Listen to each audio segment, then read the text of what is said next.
today after class. All right, does anybody got any questions before we start?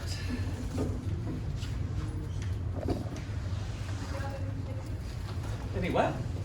No, you can go around to the restroom right now. All right, clear the phones off the desk. Let's get rolling. We got some ground to cover. So we're going to be talking about the different ways firms maximize profits, depending on the circumstances that they're in. So, you know, if you think about different companies, you know, the cable company, for instance, versus Burger King versus a farmer who's making wheat and corn. What are the grocery store? They kind of have a number of different environments that they operate in. So we're going to start off today with looking at what I call the spectrum of competition. So competition is really at the heart of getting some good results out of a decentralized system where people are looking out for themselves. It's competition, as we've gone over time and time again, that keeps things in check. And so at the ends of the spectrum, we're going to have kind of the two extremes. So over here is perfect competition. What would it be like to be operating in a perfectly competitive environment? And so in the real world, this almost doesn't really exist, but it helps us have a kind of a theoretical bookend, is what I like to call it. And so the first thing we're going to have is lots and lots of sellers. So there's three characteristics we're going to identify, and number one is a large number of sellers. And when I mean large, I mean large. So imagine if I take this garbage can and I fill it half full of water. If I fill it up to here with water, and then I take a single eyedropper and I drop one drop of water, are you going to see the bucket level rise? No, that's how many.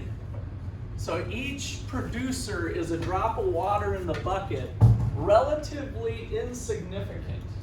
So a large number of sellers, I want you to think of each one of these as a drop of water in the bucket. They are relatively small. Their production is relatively small to the whole market. Number two, in a perfectly competitive market, we're going to have a homogeneous product. So basically, all of the goods are identical to each other. So you can think of this as identical goods.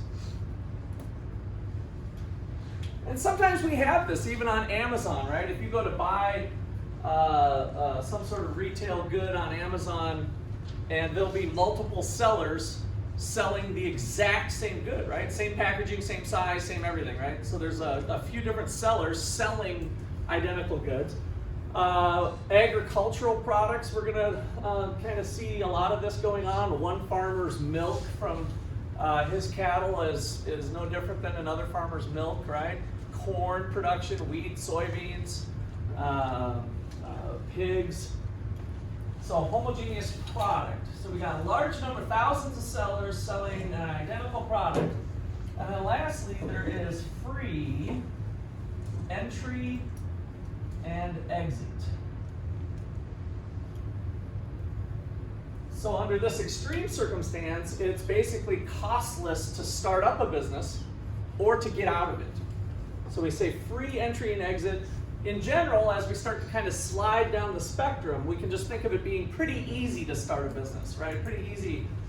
You know, I think the Amazon's probably a good example. If you want to sell stuff on Amazon, it's not too bad to get set up in the Amazon environment to start selling, right? It's pretty easy to start selling on Amazon. So free entry and exit. So that is our perfectly competitive environment. Okay, any questions on those three characteristics? Those are the ones we're going to hang our hat on. At the other end of the spectrum, we have no competition. One company. What do we call that? Famous board game. One seller. Monopoly. So at this end of the spectrum, we have a monopoly. So instead of a large number of sellers, there is just one seller. Now, since there's only one seller, there's a homogeneous product, so it actually has that in common, because they're the only show in town. And then lastly, there are barriers to entry.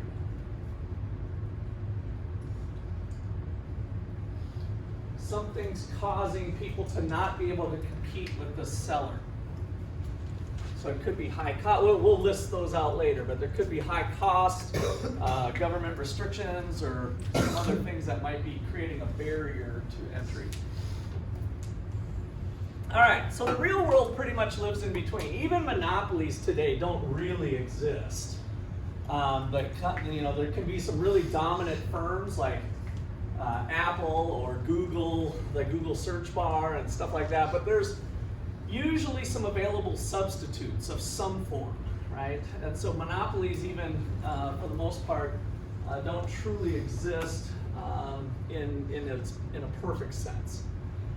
All right, so then down here on the spectrum, a little closer to perfect competition, we have monopolistic competition, which is almost a misleading title because, like I said, it's actually closer to competition than it is monopoly, but monopolistic competition. And what we're going to do with the characteristics is just tweak one of them from perfect competition. So we're still going to have a large number of sellers. So number one is the same as perfect competition. But number two, we're going to tweak and we're going to allow them to have a differentiated product. Differentiated product. Not a different product, but a differentiated product. So now this is our fast food hamburgers, right? So they're basically similar between McDonald's, Burger King, Hardee's, Wendy's, right? You go down the list of the fast food hamburger. They're all decent substitutes with each other, right? So they're differentiated. At the end of the day, you still have a bun and you have a piece of meat in between and maybe some special sauces that make it differentiated. And then we still have free entry and exit. Free entry and exit. So the differentiated product will be the thing that we're going to tweak. And then the last market structure, so there's 4 total, is an oligopoly. Oligopoly, kind of a fun word to say. It's pretty much unique to economics. And so with oligopoly, we're going to have a few sellers, not a large number. So this one is a little closer on the monopoly side. So instead of there being one firm, what happens if there's 2 or 3 or 4? How many cell phone companies do we have in the United States? What do we got? And I'm talking about the ones that provide your service. What are they? T-Mobile, Verizon, AT&T. All the other ones like Cricket and all of those are little sub-affiliates of those 3 big ones. So for the most part, that's the 3 major companies. That we used to have Sprint and then there was a merger. So what happens when there's a few sellers and how does that change the environment? And so that's what this explores. Number 2, these sellers could have a homogeneous or differentiated product. That part doesn't matter. And then we're going to still maintain some barriers to entry. Barriers to entry. So coming off of monopoly, we've really just said, well, what if there's a few sellers rather than one? How does that change the dynamic? All right, so I like to think of the spectrum because what we can do then is some industries might have, differentiated product, but there's a few sellers, and we start drifting this way, right? Or we have not so many barriers to entry, but we still have a few sellers, and maybe we start to drift this way. So the real world kind of lives on that spectrum in varying degrees of these three dimensions, these three characteristics. Okay, questions or comments there? Yeah. Which one do you think our economy reflects the most? Most of the companies are going to be in here. So a differentiated product, and a few barriers to entry. But so I'd say a lot of the big companies might be in here, like Verizon and Sprint and stuff. So we'll have some there, but it's going to be probably more on the competitive side.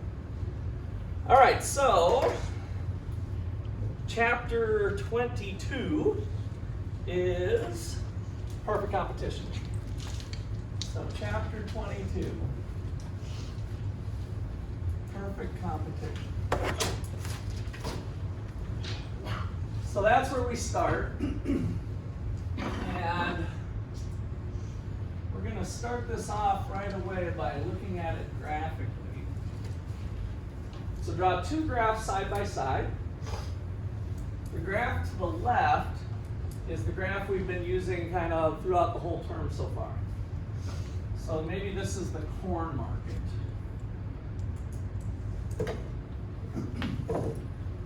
And so we have an upward sloping supply curve and a downward sloping demand curve. So we're going to our home base. There's some starting place of equilibrium where the current market price for corn maybe is coming in at $5 a bushel.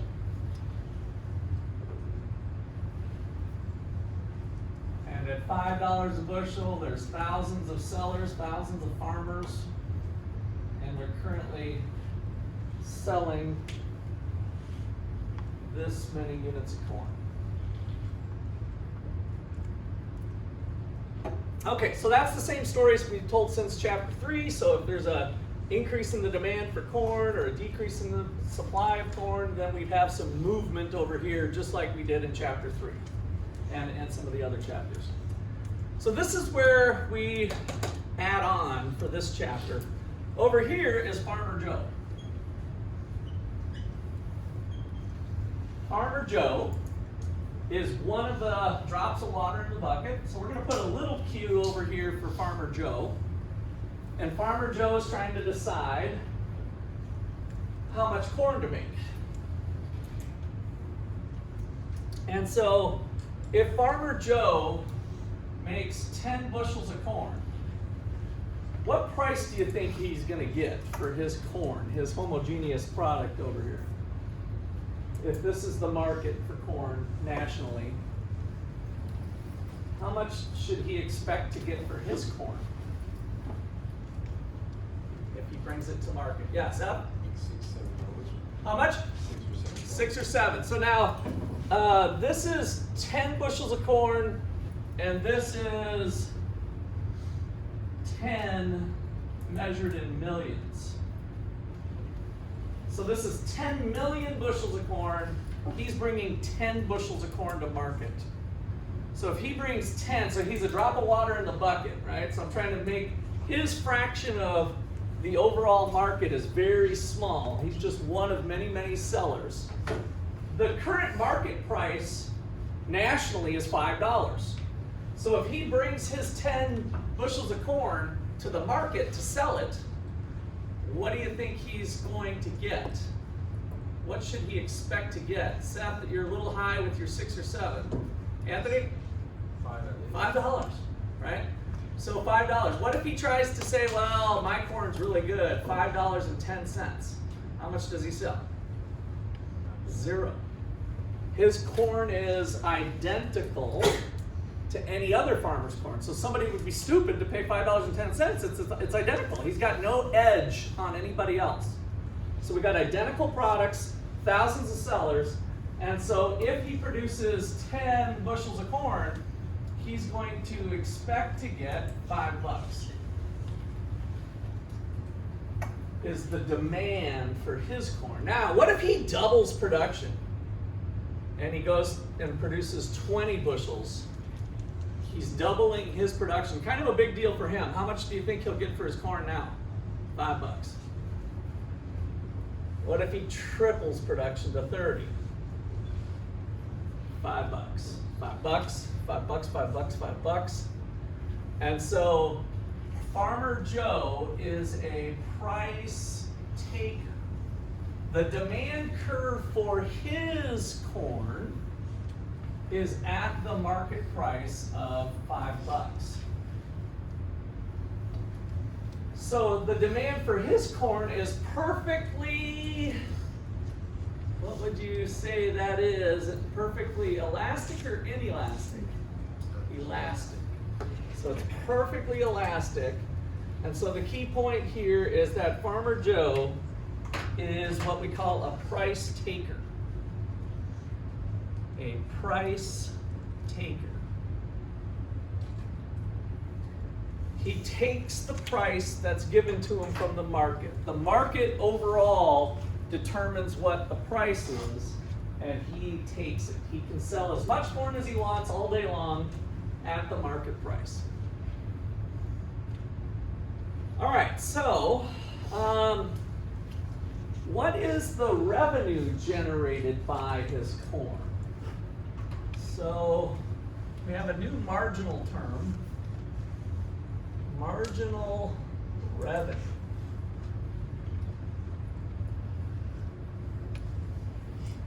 Marginal revenue. What is the revenue generated by an additional unit of corn?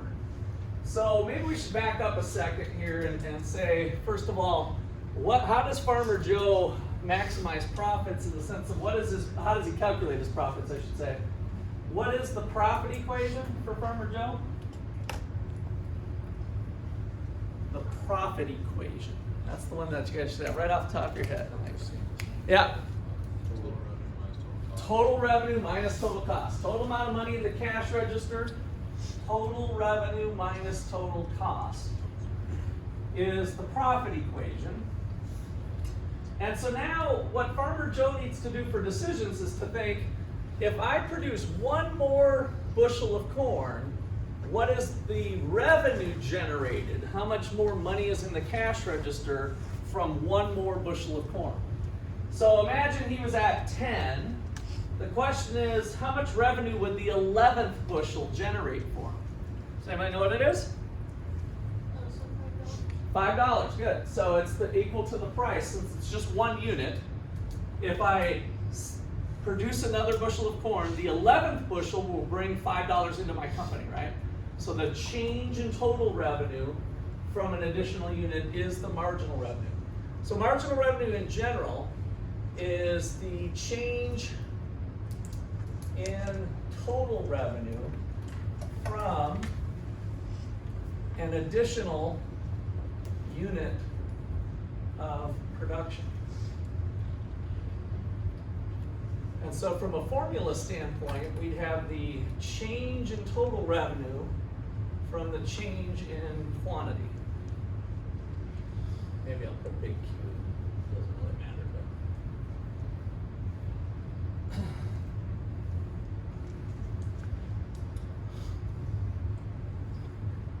And so for a perfectly competitive firm, that's going to end up being equal to the market price.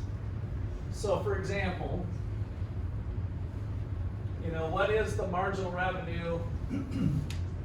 Marginal revenue of increasing quantity from 10 to 20 units.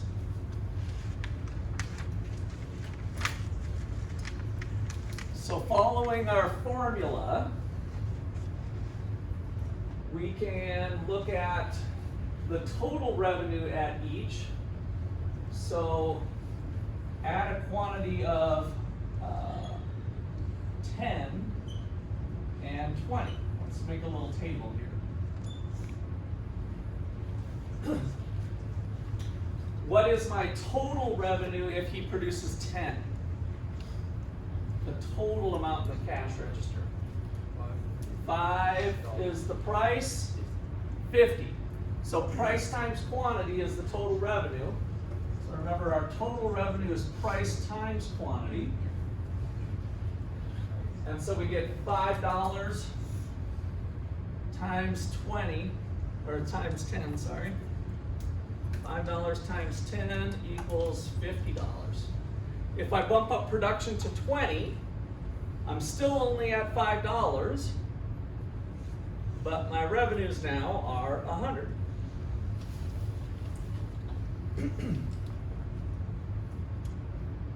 So now, using our formula that we got up here, since I already have it rewritten, the change in total revenue, revenues went up by $50, so it's 100 minus 50 over the change in quantity, which was 20 minus 10, gives me 50 over 10, or $5, which is the market price.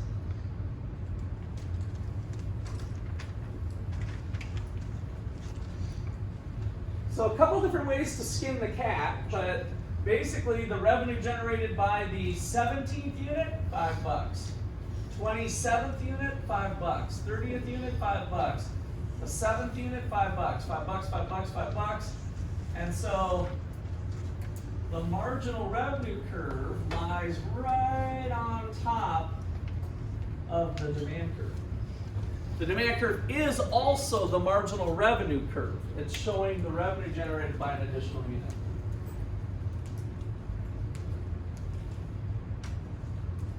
unit. Okay, any questions so far?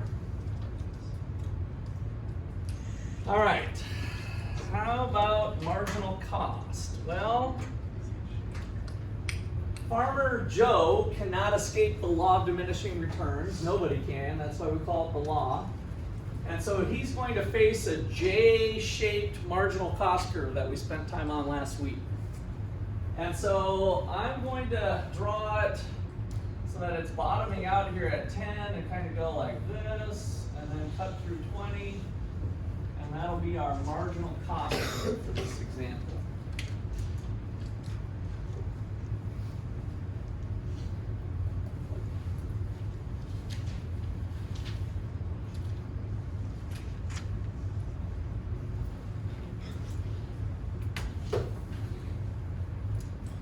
All right, so how does Farmer Joe maximize profits?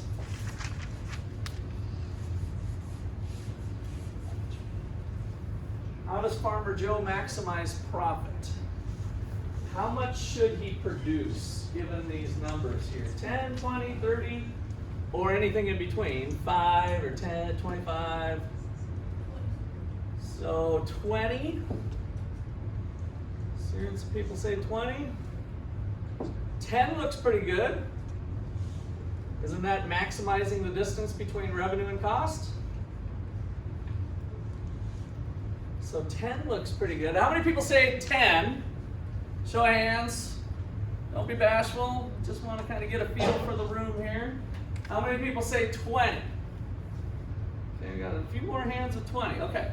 So let's start with 10 and think about if that's the right number to maximize profit. So let's just pretend that Farmer Joe is producing 10, and let's say that this is at $2. So the cost of the 10th unit is $2. If you go up to the marginal cost curve, hang a left, you get a $2 there. So would it be profitable to make the 11th unit? Would that be a good idea to make the 11th unit? Tim? Yes, because he still gets $5 for it. And he still gets $5 for it. So, but the cost went up. That's okay? But he still makes a profit of. He's still making a profit. All right, so at the 11th unit, the cost of production went up to $2.40. But as Tim was saying, he's still selling it for $5. So is it profitable to make the 11th unit? The revenue generated by the 11th unit is $5. The 11th unit cost me $2.40. So I'm making $2.60. Is that a good thing for a profit maximizer to do? Xavier, I'll take it.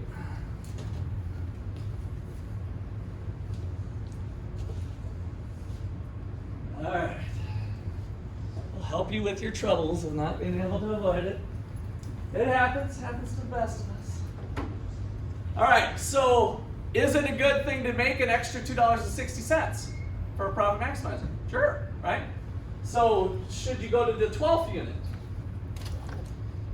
Yeah. Should you go to the 13th unit? Now, should you go to the 20th unit though? So what's happening with the 20th unit? What's the cost of the 20th unit? $5. And what am I selling it for? $5. So should I make the 20th? Sounds like a no. So I'm breaking even though, everybody right? What was it like back in chapter, well, it was just last chapter, it was last week, for our English professor? Was it okay to make zero profit in economics class? Yes. So zero profit was okay. Did she want to make more? Of course. But in the English professor example, when she was making zero economic profit, how much money did she actually have in hand? A lot, a decent amount. It was covering her former pay at Ottawa University of $60,000, right? So she still was getting paid her opportunity cost. So because in economics class, cost includes opportunity cost, even when you're making zero economic profit, you're still earning a normal profit on that unit. So there's kind of a profit built in. So economic profits of zero is okay in economics class. We would like to have more, but it's okay anyway. You're covering all your opportunities. Now, should I make the 21st unit? No. So once I go to 21, the cost of the 21st unit is whatever this number is, $5.70, and the revenue generated by it is $5, so I'm taking away profits now if I made the 21st unit. Okay, so all that brings us into what I call the holy grail of economics, of profit, the holy grail of the firm, and profit maximize, and how to maximize profits. So, how does a firm maximize profits? Is that a question that all firms would like to know the answer to? And you guys are going to have that answer now when you go to work. And I'm not kidding. This is the holy grail of business. How does a firm maximize profit? Every company out there is trying to answer that. And this is the answer. So how does a firm maximize profits? By producing the quantity where the revenue generated by the last unit produced is just equal, by producing the quantity where the revenue generated by the last unit produced is just equal to the cost of that last unit.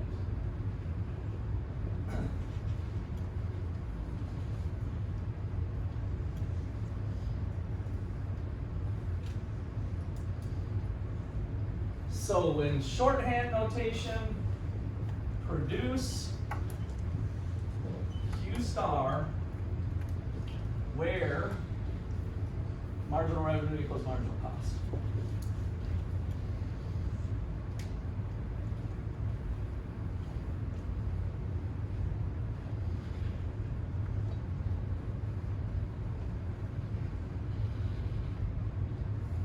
Okay, so that's a big one.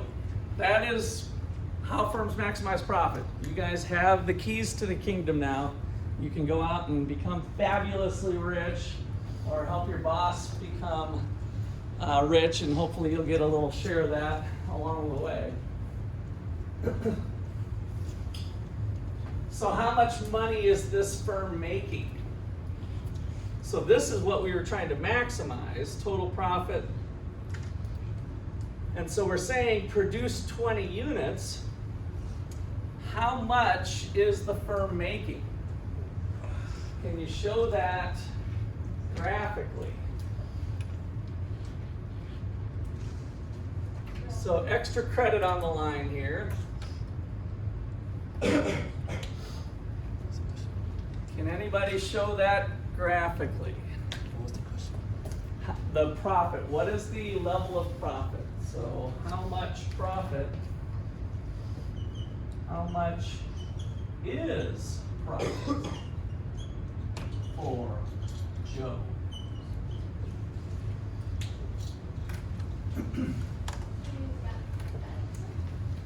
Graphically. And we can do it mathematically too, ultimately, but Anthony, you want to take a it? point on the graph? Yeah, I just want to show graphically the profits. Wouldn't it be where they intersect? Come on up. This is extra credit time. I'll even give you a green marker to use since we're talking about money. It's not like an equation. No, just a graph, just showing graphically, no equation. Wouldn't it be right here where they intersect? So that's the total profit. No. Thank you for playing our game. Anybody else? 0? Extra credit. No, there's zero. It wouldn't be zero, right? Because we made money. We kind of showed that we were making money as we went. It's just 1. What? Just 1.0. No, it's an area. It would be an area, ultimately. Tim, come on up.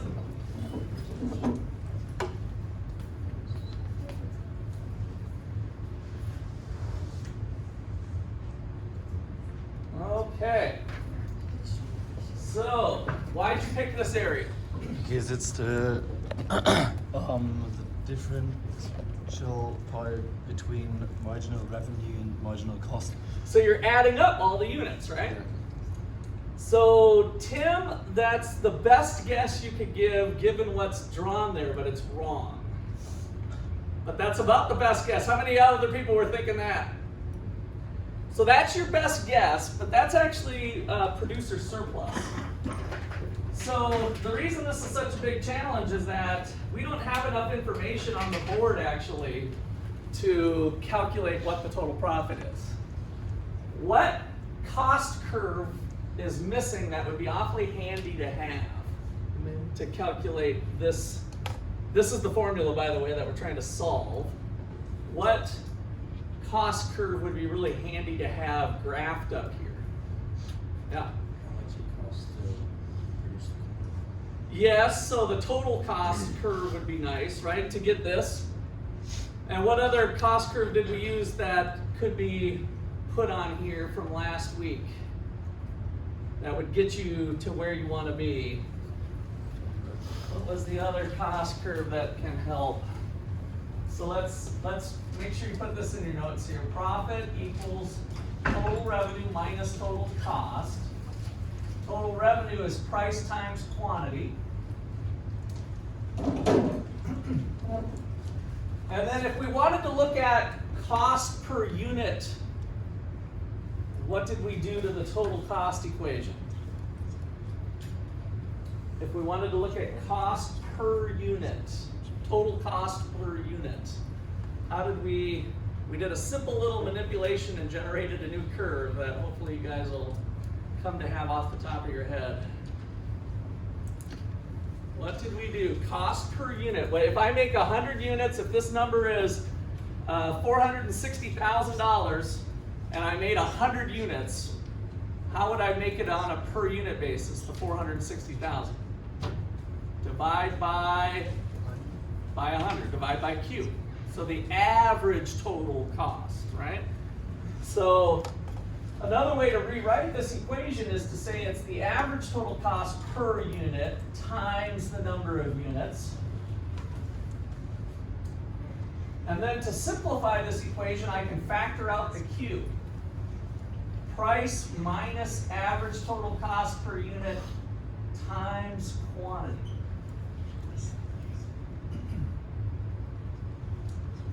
So from the information up here, do I have price?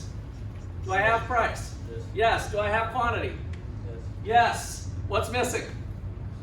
Average total cost. So average total cost is missing on here. So that would be the one we need. Now, to backtrack on why this is not the profit, we're missing out on our fixed costs. So remember, we've got our fixed cost of production that is not in marginal costs. This only includes variable costs. So that's why we need the average total cost curve. So let's draw one up here. How about, remember it's got to bottom out at that minimum point? How about something like that?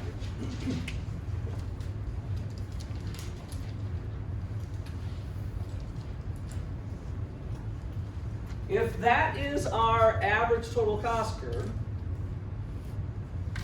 now how would you go about calculating the total profit? What would you need to do? So some of you know what to do, some of you don't. That's why I want to kind of make sure we take little baby steps in walking through this. So how much am I producing? What's my quantity? 20. So I'm here at 20. How do I learn what the average cost per unit is? What do I do graphically to learn what the average total cost per unit of making 20 is? Jesse? I'm thinking of right now, you added, I think I'm thinking of around. No, I want to think graphically. Now there's enough information up here to actually show something graphically. I just want to make sure again, I might be asking you a question, you're like, I don't understand because you already know it. So it's real simple. I just want to make sure everybody knows if on a test I said, what's the average total cost of producing 20 units? How do you use this graph to generate a number that I can plug into this formula? Average total. Anthony, Just follow it. and then Tell me what to do. go all the way up until you hit the line. Till you hit the line, And then go to the left. and then go to the left. Right? A lot of you knew that, right? But not everybody did. So you got to get comfortable with how we're reading the graph. We're going up to the average total cost curve, hang a left, and this is the average total cost of producing 20 units. That's how we use the graph. And let's just say that it is at $7. Now, what is the profit?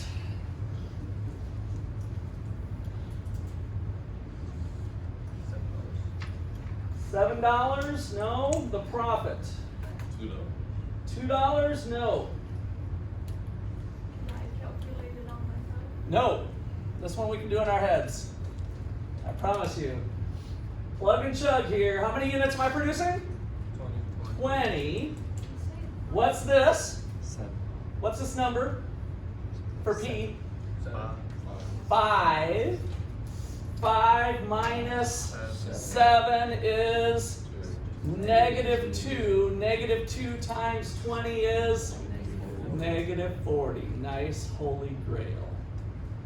We're losing money. I lied to you, didn't I? Or did I?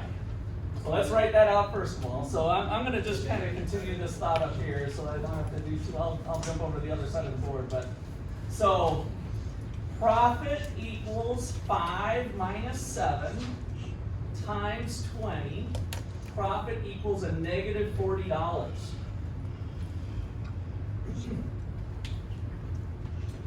And we're thinking to ourselves, nice profit maximizing deal, Dr. Russ. But what if I produce 21 units? Would that be a good thing to do if I produced a little more? If I produced a little more, what would happen to my $40 loss if I produced 21 units? It would what? Lose less. All right, let's work through the math then. So at at 21 units, the cost of the 21st unit is $5.70, making up a number. What's the revenue generated by the 21st unit? 5. It cost me $5.70. It brought in $5. How much did I lose on the 21st unit? 70 cents. What's my new loss? $40.70. So I'm losing more money by producing more units than 20. Well, maybe I should produce less.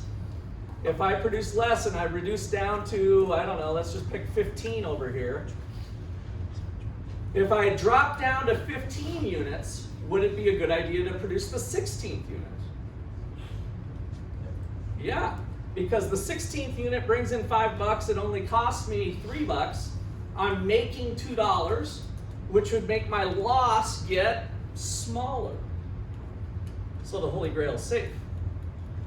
This is not only the profit maximizing technique, but it's also the loss minimizing technique. So the same thing that maximizes profits also minimizes losses. So Holy Grail is safe. All right, so let's write that out.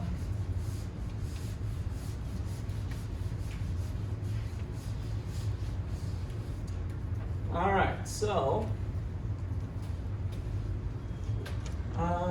note.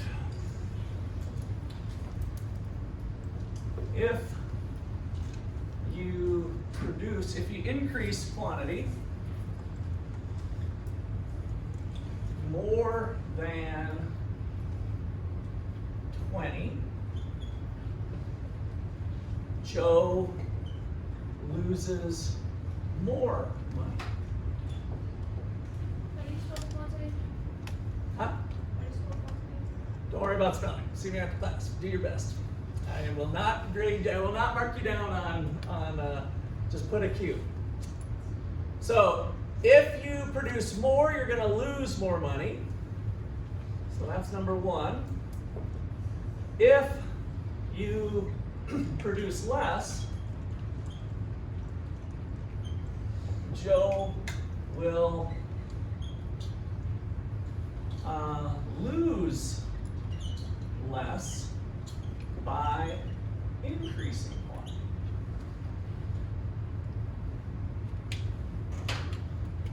Therefore, Holy Grail is safe.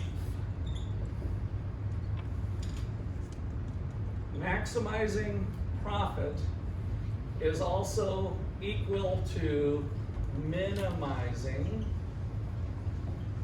losses.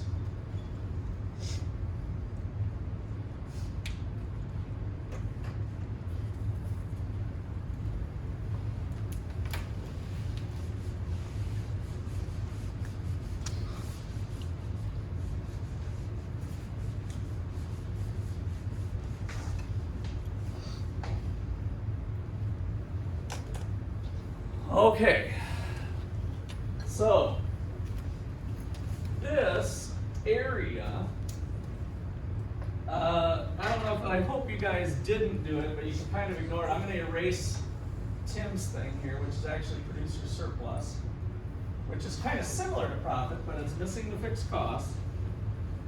And so that $2 loss here, graphically, is this rectangle. This is the economic loss of the $40. So notice the dimension of it is 2 by 20, right? So that rectangle is the loss graphically.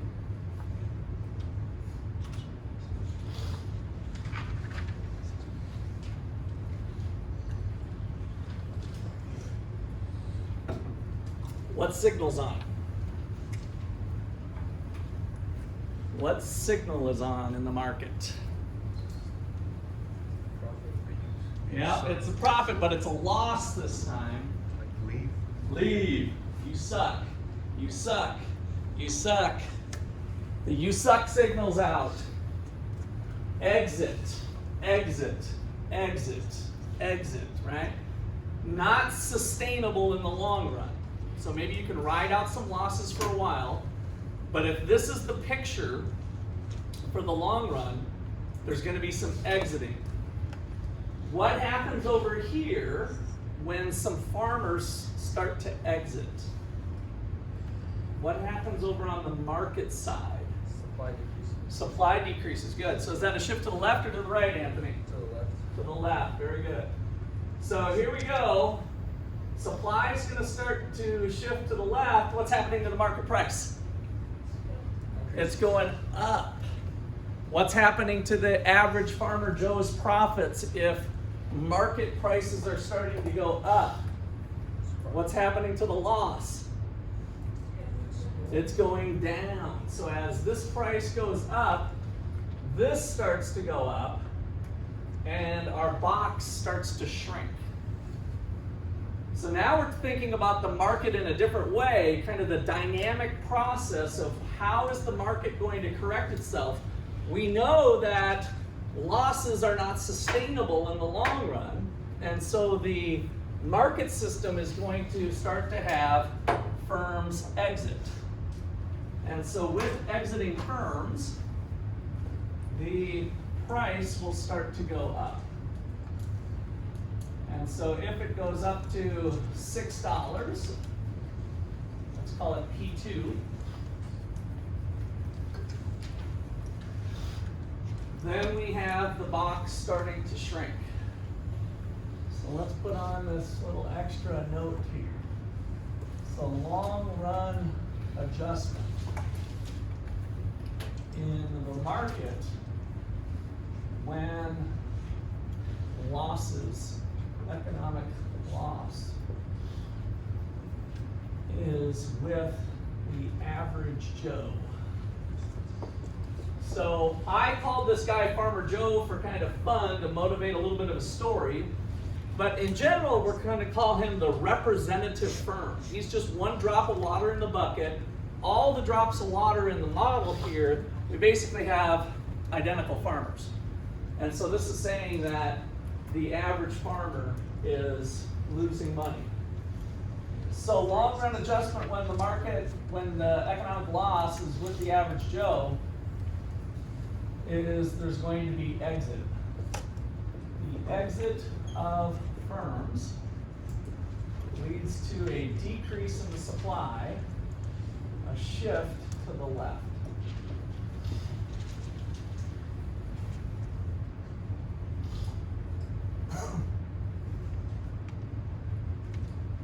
A decrease in supply leads to an increase in the market price and a decrease in the economic loss. So losses are starting to shrink. When will firms stop exiting? When will firms stop exiting? When will they quit leaving?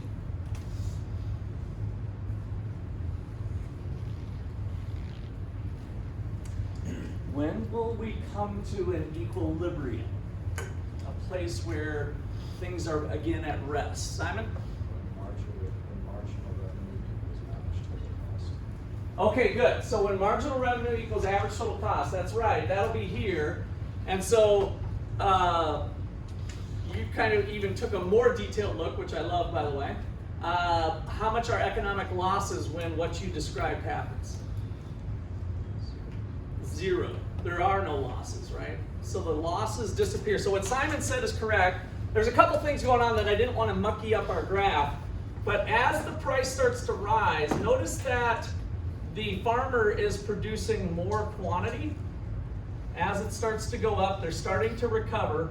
And then what Simon said is when we get up to this point where we've got the price equal to the average total cost, which is going to be slightly under 7, because we know that the minimum's down a little bit lower, then that'll be the quantity produced, and the economic loss will be 0. So economic profits are 0. We're back to 0. And that's the main conclusion. So, key point, exiting will continue until economic, and I'm going to flip to saying profit, economic profit is zero. Normal profits is what we covered last week. All right, that looks like a good spot to wrap for today.